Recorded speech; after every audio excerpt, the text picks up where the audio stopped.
I'm Christine. Welcome to the Recovering Perfectionist Podcast, where I empower you to develop sustainable habits, challenge society, and take messy action. It's time to align with the universe for the full human experience and redefine what it really means to be successful. It's too good, the secret is out and wow.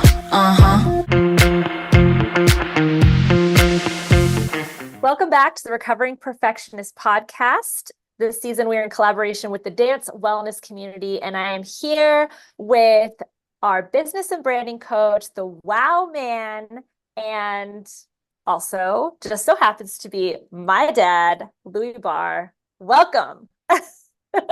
Thank you very much. It is such a treat to be interviewed by my wonderful daughter. So I'm looking forward to see all the questions that you have. I've been trying to respond to all the questions all your life. Now I'm going to respond to specific questions for the client. Exactly. This is exciting. I got into the ballroom world because of you and because of all the things that we did and growing up in a dance studio. And so being able to give back to the community that gave us so much and gave me so much growing up is really, I'm grateful for. And I'm excited to have you show people a different side of what you can do in ballroom dancing and how you can brand yourself and kind of where you've been going the past, few years and what you've been doing with everything that you do. So let's get started with, first of all, what do you specialize in?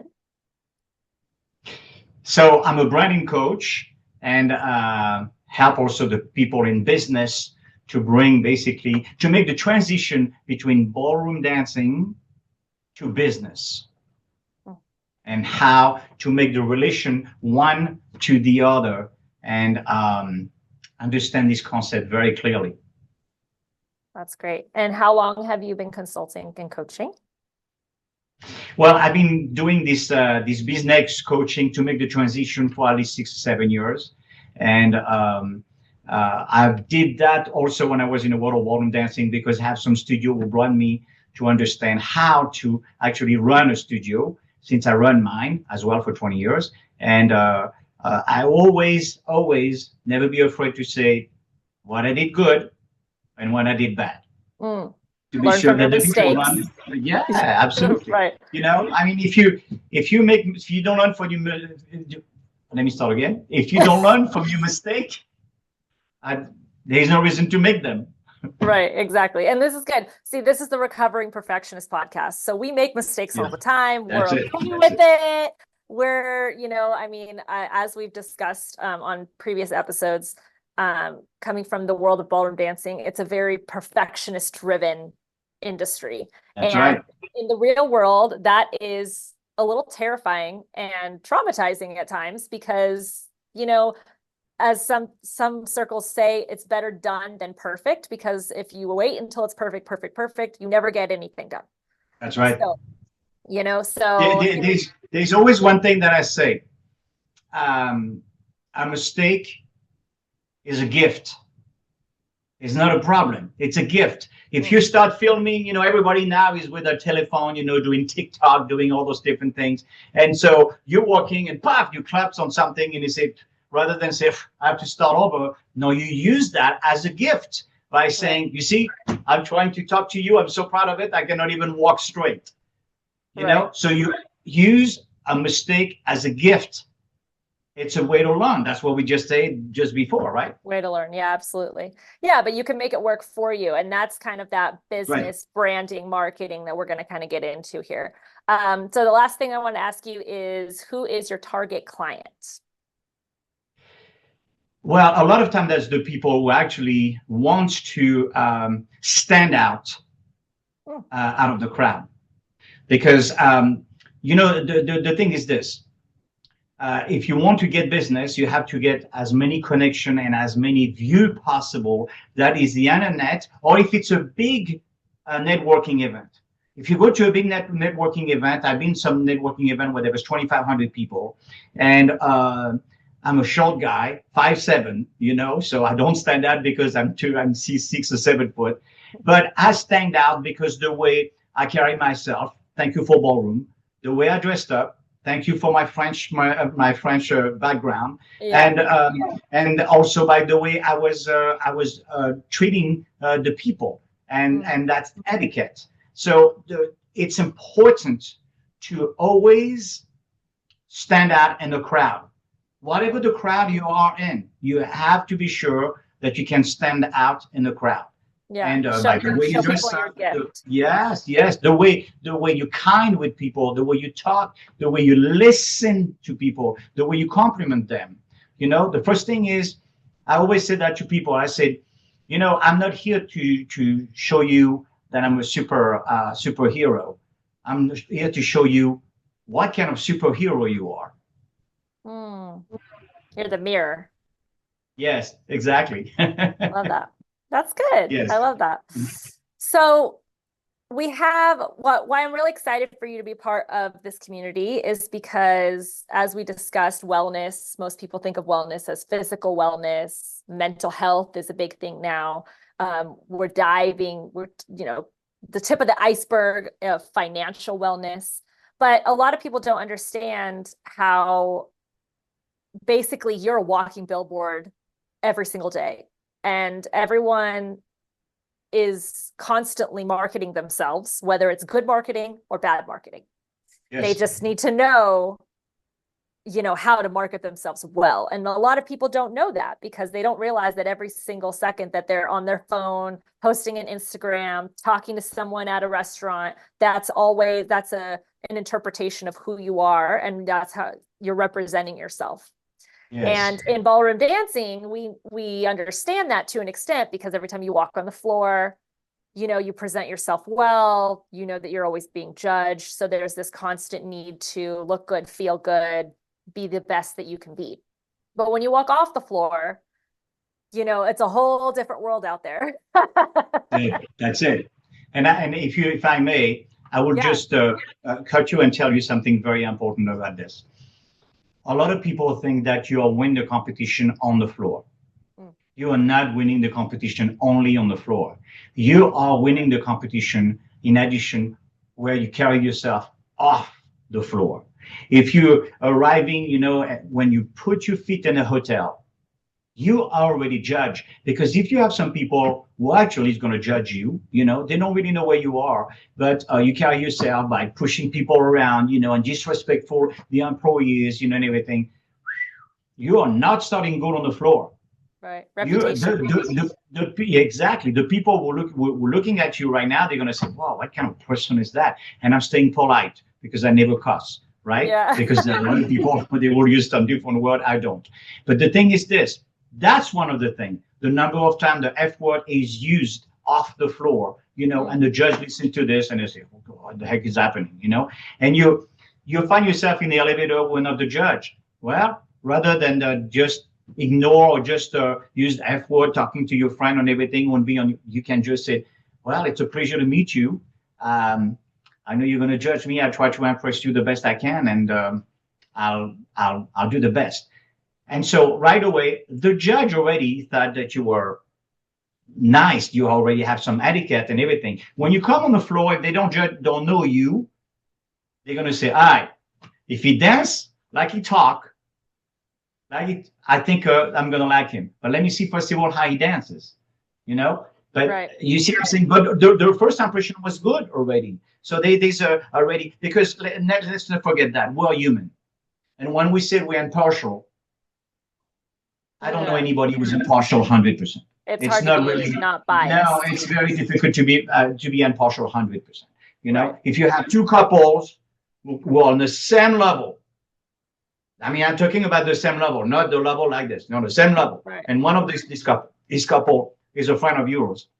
If you're judging, there's a lot of chance that your friend's going to pass before this couple. Of course, if the other couple is so much better than your friend have no chance. I'll put the other couple with no question about it. But that is human to do these kind of things like this. Right. The difference is the disparity. Sometimes we have some couple who are actually so much better, and they're still finding themselves behind this couple because of certain situation. But we're not here to talk about this. We're here to talk about branding, Yeah. presenting yourself.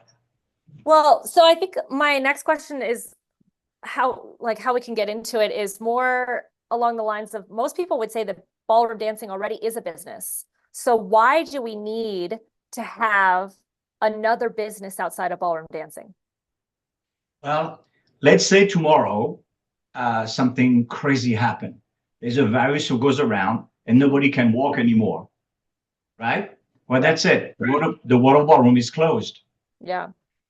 If you don't have anything to replace this, and of course I'm taking this example because it happened in real life.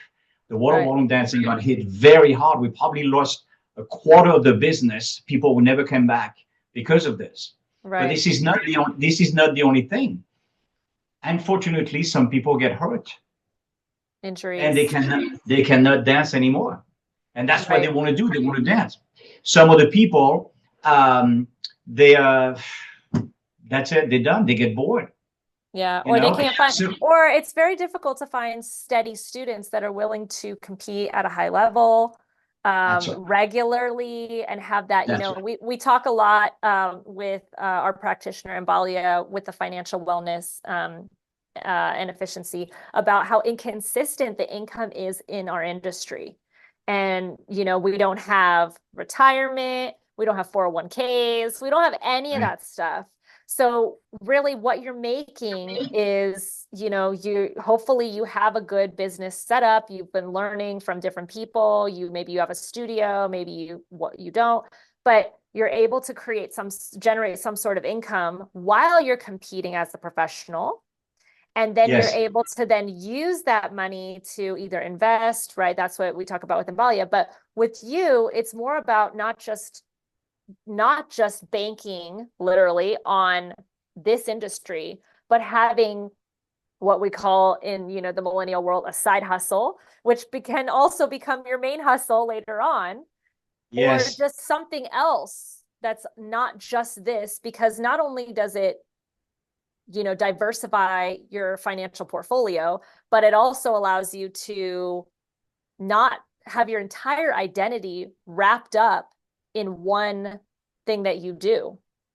Absolutely. I 100% agree with that. I think that I know a couple of high level in dancing who were smart enough to invest it in houses, you know, and they have different property now, so they rent those properties. So they create a portfolio will allow them to, if something happened to them, if the studio doesn't work or whatever, they at least have a residual income on the side. And this is today with all the different opportunity we exist with internet, you know, you can find things on the internet and you can find things in your city from the internet. Right. Let's not forget that you don't have to take the yellow pages, you know, and just one at a time and say, hey, I'm interested to work with you. No, you can make your research and you can even send a message, and the message, everything goes so fast. You know, that's one of the reasons that you want to try to extend to see what else you can do. I mean, you can realize that after a while, what you really want to do is to be a photographer. Right? Or you prefer to be more involved in the car business. But the thing is, you need to see what you can do, what exists. Well, and I think that's the biggest thing is that, you know, for a lot of people that are trying to be champions, they would say, well, nothing else is of interest to me because this is what I do. This is my whole life. And in order for me to be a champion, it has to be my whole life. That's what we discuss a lot in this community is that, you know, building a sustainable way to be a dancer is not living in that survival mode. This is all we do. This is what I eat, sleep, breathe, because then you get burnt out very easily in that type of situation. You can't sustain that for a very long period of time. So that being said, having other hobbies or making time for your personal life or family or travel, you know, we travel a lot in our industry, but we usually don't see the outside of the hotels. And, and that's you know, so it's a matter of just like, again, creating some different options in your life that allow you to do that. That being said, okay, so say we jump on board to the whole diversifying our portfolio, businesses, having a plan B when we retire, what do we do after that?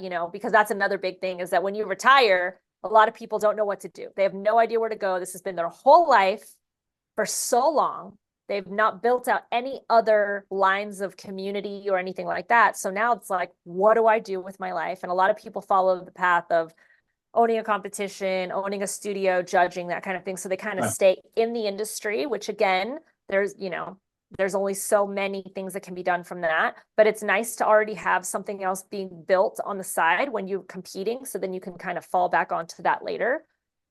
But how do you start to do that? Like when you talk about branding, right? I introduced you earlier as the wow man. How did that start? Why is that a thing? What does that mean? Okay. So the reason I have that reputation to be the wow man is because this is a word that I think is very, very interesting. Because when the people say, wow, a lot of time, 90% of the time, it's positive. Right. It is not negative. If negative, they use some other word that I'm not going to use. Yeah. But if it's if it's positive, you're going to say, wow, that's amazing. Wow. Yeah. So they surprise on the positive note. That's the reason, and that's what I try to do. It doesn't matter what I do. If I dress, if I worked on my cars, if I work on helping people, if I will always trying to see, okay, what is the wow factor? So what I do is when I work with people, and I say, oh, let's try to find your wow factor, not mine. You don't want to look like me. I'm wearing a blue suit because that's my favorite color, and because that's what I do. My branding and my wow is that everything is matching. The glasses are matching, my shoes are matching. I'm not going to tell you, but everything matches. Right. Okay. Yes, exactly. So, so my point is this: you need to know what is your wow factor. That can be anything. That can be the fact that you speak 7 languages. We have some different people who speak 7 languages. Wow, can you do what he said? We have a very good friend of ours, Victor. What is his name? Igor. Well, it doesn't matter. Excuse me. Igor Kolek? Yeah, Igor Kolek. He speaks 5 languages. Right, okay. That's impressive. Well, he really speaks 5 languages. So, right there, he can be an interpreter. And this is actually a job who pay very well. Mm-hmm. So I would say this: if you want a brand, the first thing that I would do, I would say, I will go on Google. What a magic word. You go to Google and you tap, or now you even can go on AI. They will give you some other possibility as well, which is very interesting, on ChatGPT or things like this. And you ask the questions. How can I make money speaking 5 languages, for example, right? Well, you're going to see, this is amazing what you're going to get in front of your face. And right there, you're going to say, all right, well, this is what I'm going to do. Now, don't forget one thing. Whatever your skills are, how do you want to represent your skill? As a guy who's a motorcycle driver, with the bandana, and everything, because that's your style and you don't want to change it? Or do you want to adapt with the crowd that you want to work with? Or you want to have really your personality, dress up very nicely? You have to be yourself. You have to be comfortable by the way you look, but you cannot, I think really strongly about this. You cannot dress up on the way where you will, that already 50% of the people will never talk to you. Is the concept? You're fine. You want them to find a niche, but you also want to make sure that their niche appeals to the majority of the population.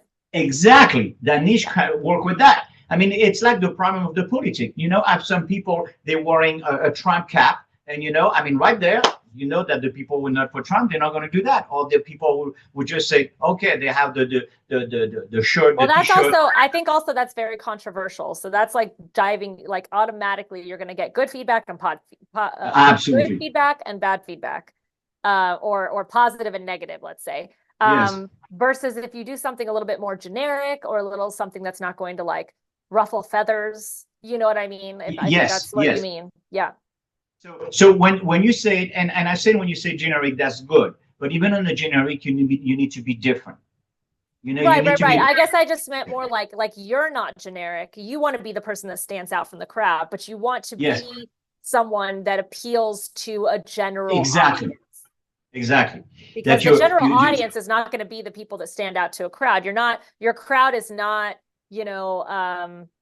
Olympic athletes or Cirque du Soleil dancer, those kinds of things. Your that's right. crowd is someone who watches maybe football on a Sunday or drinks Coca-Cola or, like the general population That's that right. does a That's lot of right. the things. That's right. And you absolutely need to be sure that if you find your niche that you're gonna match what they want. And trust me, there's no way that you're gonna agree at 100% of the niche that you choose. What do There you are mean by different that? things. Well, let's say, for example, uh, let's say the fashion. Okay, so I'm a fashion guy. I want out of online of suit and everything. Well, there are things for me that I don't like in fashion. Mm. Not wearing socks. I think that's Oh, not okay. I something, see what you're saying. But it doesn't mean that I said I will criticize this. I will. Right. I will. The people ask me, "What do you think about this?" I say, it's not really something I like very much. I don't like that style Well, this way. I don't.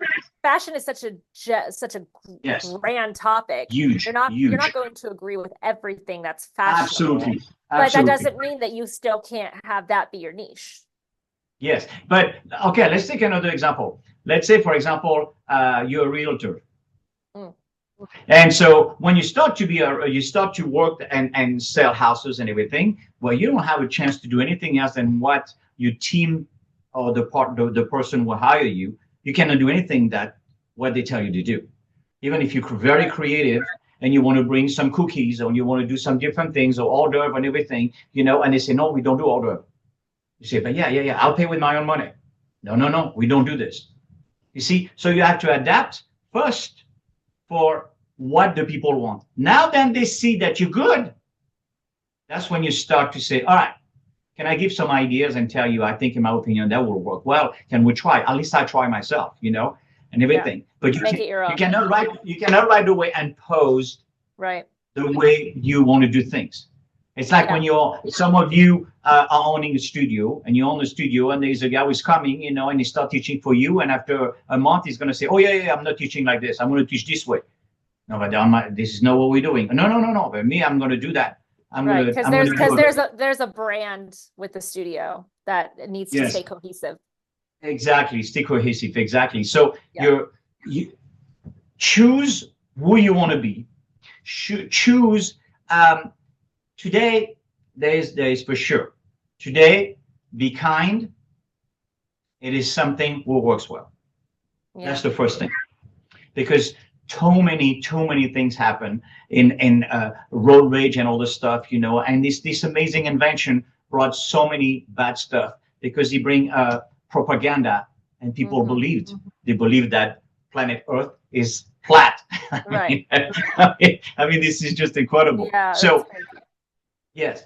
So one of my big motto, it's that whatever you do, one of my big motto is whatever you do, make it quick, easy, and fun. You literally took the words right out of my mouth. I was going to ask you that next, that you have this really fun saying, and I want to know more about it. So tell us what it means to be quick, easy, and fun. So quick, easy, and fun. Let's talk about people before the pandemic, BC. Before COVID. Right. Yes, exactly. So they were spending 10 minutes on YouTube to watch some videos, and now they spend 30 seconds on TikTok. I mean, the attention span is really, really low. Right. So you have to make quick, easy, and fun. If it's quick, you make them feel like they're not wasting their time. If it's easy, you make them feel smart. And if you can make some fun, you make them feel happy. Mhm. So you have three elements which are super important today. People don't want to have the time to listen to you for 5 or 6 minutes. No, they want to be sure that in 30 seconds or 1 minute, you captive their attention. It has to be quick. And you can probably talk for an hour after that if you really captivate them that quick. Sure. It's not what you want to try to do, but it's possible. If it's easy, they're going to listen and say, oh, I can understand that. This is good. Because there are so many complicated steps. Too many people, I see that over and over and over, above all because they use ChatGPT or AI, artificial intelligence. They forget, they need to have the intelligence to not be artificial. So that's the problem, And if they do that correctly, they will show that's their own perception of things. But now people use very so complicated language, and then they lose the people when they try to teach them something or when they try to give a message. You have to be sure that your message is easy. When I teach ballroom dancing, I try to always be sure that whatever I teach is going to be in 3 actions. Like quick, easy, and fun is going to be in 3 things. Like the 3 rules in Latin: dance on the ball of your feet, open your feet, and when you dance forward and back, dance in one straight line. There we go. Just if you can do that already, right. You have there's logic. It sounds like you're making logic. You're creating logical things that create fundamentals that allow you to take something like branding that's very broad and aesthetic, and everyone's got their own thing, and make it your own. Yes. But then it helps you to create some foundation so that everybody can stick to these 3 things: quick, easy, and fun. Yes. So the quick, easy, it's one. And the fun, not everybody can do fun. I mean, you're pretty good at it, I have to say. I'm fun. But yes, exactly. But I told Noelle, I was like, I can't wait until my son is older so that he knows how fun I am. I'm sorry, let me cut that. Yes, absolutely. I agree with you. Because he has no idea how fun or funny either of us are, because, he's just a baby. But I mean, having fun, I think you're right. I think having fun in today's world, especially, when there's so much responsibility and all these things, and everyone's so, aggressive with their opinions and everything, they forget that life should be fun. If you're not doing something to have fun, why are you doing it? I will tell you something. We live in a city where Las Vegas will reinvented themselves all the time. Yeah. In the 50s, 60s, it was all about the crooner, the Rat Pack and everything. Mm-hmm. Came after that, came the buffet, 24/7. For $20, you were getting a buffet, absolutely incredible. Well, the buffet went move around, and I realized that was good, but what's happening when they're eating so they decided to make it a city for the kids as well. So behind Circus, they create a big thing, and they create some water slide on the strip. I used to go on those water slide on the strip next to where the anchor is. There was one right there, And so, but I realized that it was not really that much. The big star on that time, they were not coming to Vegas. That was the end. That was an ending. They said we don't want to go. Now, when they have a residence in Vegas, this is a big deal. Right. Yeah, Vegas is pretty spectacular at marketing and branding, huh? It's like one of the best. Absolutely. They reinvent themselves all the time. Yeah. And also because they follow what the market wants. What did they want 20 years ago? They wanted cooking. So all the cooks they move in Vegas, and now we have the best cook in the world. Mm-hmm. So we have the best cook. We have some singers and everything, and they realized that they were still missing something in Vegas, a team, a sport. So now they create every sport. We have now a fantastic team. The new things happening in Vegas today, it's fun. The casino are starting to create a playground for adults. Yeah. Playground for adults. So you go over there and you do some trampoline, or you push some doors, or you do some stuff. Right, like if you were a kid. the Museum of Illusions and all these types of Yes, things. Where exactly. like Museum Revolution, attraction. Area 15, and Yes, so, yes, yes. you know what I'm saying? This is a new things in Vegas. Everybody, so there's a new mini golf is coming, adult mini golf was Wow. coming in Vegas, supposed to be in September or October, That's So, crazy. yeah, because they realize the adults want to have fun too. They want to just be Right. killed Well, and kids we again. should. And I think that, it goes back to the go, go, go of the competition world as well. That I think so many people get caught up in it. That, it's funny. I was teaching one of my students today, and he's so excited. He's like getting started in country swing and then West Coast swing and all these different things. And he just did his first competition last weekend. And he was like, oh my gosh, it was amazing. Da, da, da. Now I want to do another one. And I explained to him that competition is a wonderful tool. It's a way to learn very fast. Yes, And very fast. it's a way to understand, a lot of different elements, dancing with different people, especially when they do it in, the swing world. They do Jack and Jills. So you dance with different partners. It's not like ballroom. So you're learning so quickly from different people, different opportunities, different music, all that stuff. But when you start to get excited about competing, that's good. But you also don't want to, I see too many people get so excited about competition that then they forget about the social dancing. And then because they're trying so hard to be so good and win something, that Right. they forget why they were dancing in the first place. And my student in particular, that's not him at all. He's all about the fun. He's like, no, I just want to compete just to get a little, to get better faster. But he's like, really, I can't find another hobby that I enjoy. I love dancing so much. He's so excited about it, and nothing else fulfills him at all, like dancing does.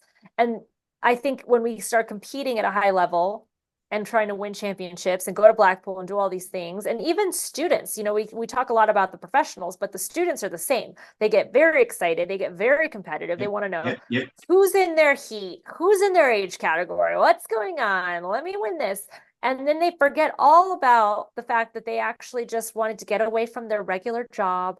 They wanted to dance with someone great. They wanted to learn. They wanted to go have an experience at a fun competition that maybe has a really cool theme, or go to like Hawaii and go to a dance competition in a destination comp. And then they forget why they were. And then now all of a sudden it's very stressful. I have to wake up at 4:00 in the morning in order to do my hair and makeup. I have to, there's all these different things now that have become very stressful. They're running. Oh, I don't want to dance now I have this long break. I'm going to be tired. I got to warm my muscles back up again. And now it's like, it's not fun anymore. And ballroom dance competitions don't have that social dancing where you can just let your hair down and dance and have fun. So, some of them are starting to have it now. I won't say that none of them have it, but yes. Because because they're starting to see that. Yes. But that's the thing, is that this element of competition and this fun that you're talking about is so important to not get burnt out in what we're doing. I think that's, the more the full circle of kind of that wellness that we were talking about is business and branding and all of these things about finding your niche and having, a plan B after you retire, or even building a business on the side or whatever it is. It's not just about that. It's about having something else outside of what you do, because competition at a high level will only last for so long, and your life is much longer than that. And what are you going to do with the rest of your time? Absolutely. There is one thing I think is very important to understand is you dedicated your life for 10 years, for 20 years to ballroom dancing. Mm-hmm. So you actually learn a lot of things. Right. You had a lot of things about how to carry yourself around people, how to talk to people. Mm-hmm. Unfortunately, not everybody knows, but still a lot of time, you have how to ask a lady to dance, so you learn how to treat a woman very, very nicely. Like I said, there is always exceptions. So when I say that, but overall, this is the fundamental of what ballroom dancing is about. We are taking care of a lady, we'll bring her on the floor and make her feel $1 million. And she just feel this is incredible. Why the students, I remember when I was beginner in the industry, I was dancing maybe for a year. There was a lady who was taking lessons with me, and she wanted to take lessons with another teacher as well. That other teacher was a very high rank guy. He was very high, and he was a national champion actually. And so she's going to see him one day, and she said, I think I'm going to stay with Louis Barre. And what the heck is Louis Barre? Because on that time, nobody knew me in the industry. I was in the industry for 1 year, doing only social dancing with the studio I was in. And but I was taking care of my ladies like they were the queen. She was the queen. And every time I was there, I was trying to be sure that I listened what she needed. And when I heard that, I was really treating her the best I can. Also, I had a background in dancing because I was an ice skater. So for me, that helped me a lot to go to move in the dancing world faster. But it doesn't matter. It was all about taking care of my lady the best I can. Well, customer service. So that's an interesting customer service. That's an interesting point that you bring up, actually, because we're talking so much about creating a business outside of our business, of our industry. Yeah. You know, as a way to diversify yourself, as a way to have something to lean on when you're done here, or to have multiple streams of income. But really, a lot of people in our industry don't understand how to successfully do this business. And I get frustrated with that too, because I see so many people, you know, I grew up watching you, you know, compete with women and treat them, like you said, very well, and create a whole experience for them and make sure the customer service is at the highest level and all this stuff. And you see some people, they're out there dancing and they feel like, you know, they're wasting their time. When in reality, it's like, you get to dance for a living. Are you kidding me? So, right. So that part of the business as well, of understanding how to market yourself as a professional, how to market yourself as, you know, someone who's always looking good on the floor. Your students look good on the floor, right? You know, you guys are always the fun table in the ballroom. Everyone wants to come hang out with you, you know, those kinds of things. Absolutely. And a lot of times that comes from just being natural. People like that are not trying to be the fun table. They just naturally are because they're just being themselves. And so that translates over into the floor, and then they have fun on the floor. They're always the ones to watch. They're in all the highlight videos from the competition because everybody wants to be around them. And that, I think, is very important. I think you've become a huge expert in that as well, because you were the top teacher for multiple years in the United States. You had multiple students that you danced with, and everybody knew you on the floor as like, Louis, you're the most fun, and your students are so great, and everyone's having a good time, and everyone's well dressed, and you know, they wanted to hang out with you at the restaurant after the competition and all these things. And so, can you talk a little bit about that energy and what it means in this business to really not just play well with others, but also just how to create a positive environment around you when you're a professional in this industry? Well, the first thing is that I carry myself all the time, and I'm very good by gratefulness. I'm so grateful. I'm so grateful for every single thing, every single people who help me. When I have a judge was an invigilator, and would just come to see me and he said, "Oh, Louis, you cannot do this. You know, it's not, you don't follow the rules." I'm not get upset. I just actually appreciate that actually it was looking at me dancing and correcting me to be sure that I'm helping my student to be better, because I will correct that and be sure that it doesn't happen again. Right. You know, so I follow the rules. Be positive. I mean, you know, for me, that's probably the reason that I'm always so positive, because my blood type is B positive. So I don't have a choice. Yeah. I got it from my dad. Yeah, exactly. Yes. So the thing is, it is an easy way to be positive in the world like this. First of all, you arrive in a place where you have so much colors. I mean, you arrive over there, your eyes are exploding of colors compared to when you see in the street with the black cars, you know, and the gray cars, you know, and the black wheels. Just to talk about my son-in-law, we talk about that all the time, you know. But the thing is this, is the fact that when you arrive over there, there's already an environment of joy, an environment of colors, an environment of music. It feels good, you know. I think that one of the first things that I do when I'm on the floor, I'm not trying to say how good I'm going to do my step. I said how well I'm going to feel the music. Yeah. How much fun are you going to have? Yes. How much fun, how much I feel it, and how much fun I'm going to have. Yeah. You have a lot of people who ask me, they say, how can you dance 700 or 800 entries in 3 days? Yeah. Well, the first thing is this. You know, there's 2 days in life you can do nothing about. Yesterday and tomorrow. And so when you live, you have to live on the now. Right. When you have 250 entries to do in 1 day, you don't think about what you did and you don't think about what you're going to have to do, because always you're already exhausted before you think about it. Yeah. Every time you come on the floor, you are in the now and you're thinking about, all right, okay, let's have fun. Let's do a great tango. Let's have fun with that and let's do that. Yeah. Come the next dance. And you dance you dance your next dance, the foxtrot, and here we go. And you say, okay, let's do a fox. Same thing for any dancers, you know? So living in the now. Also, I think that there's a big misunderstanding what club dance is about. There's a big misunderstanding. Yes. Big one. Because the club dance is one of the most powerful things you can do for your students. I may explain to you several reasons. The first reason is because you don't really choreograph.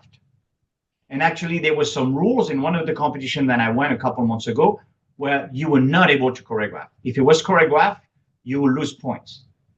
And he was saying on the rules that it cannot be choreographed. It has to be lead and follow any dances that you do in the club dance. Which is already so much more fun. Yes, exactly. So now we're talking about the fun. Second thing, the people has to really listen to the music. They have to follow the music. They have to lead and follow. It's not only about the perfect technique on everything. It's about how fun, how finally you get into the music, because this is really what you're doing. You get into the music by doing this, because that's the only way to do it, since you do lead and follow. Right. When you have to do your routine, okay, oh God, I hope I'm going to remember my routine. And that's the stress. But when you do club dance, that's where you give a gift, an amazing gift to your students, because they come in and they're ready to have fun by just warming up for that competition with a club dance, because a lot of time that's the first night. Right. So it's a great way to start.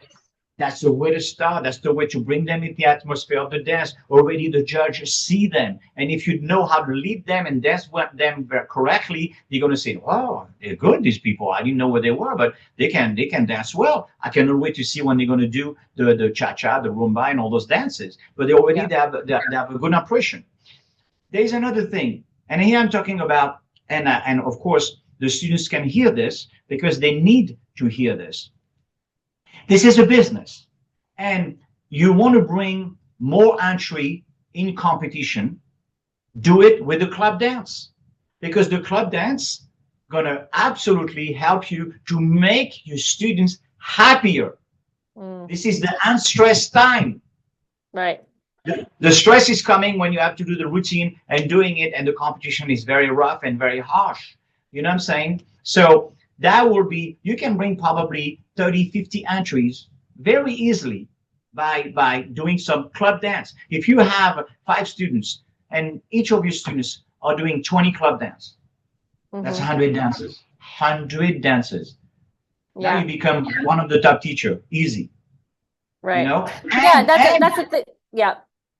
No, go ahead. And you'll make your student happy. Yeah. There's a methodology to the business side of it, for sure. Absolutely. Yes. And I think that helps to create, to not only to it makes it sustainable, because a lot of people in this industry who are professionals who are teaching, they're not living off of this. It's very difficult if you don't have enough students or you don't understand how to create the business side of it. So I think those are all really, really great tips on how to Thank you. generate more of the business aspect that this industry offers as opportunities. Really being positive about the opportunity that is here versus working at a McDonald's or a retail store or something like that. Like Yes, there are yes. way worse things you could be doing.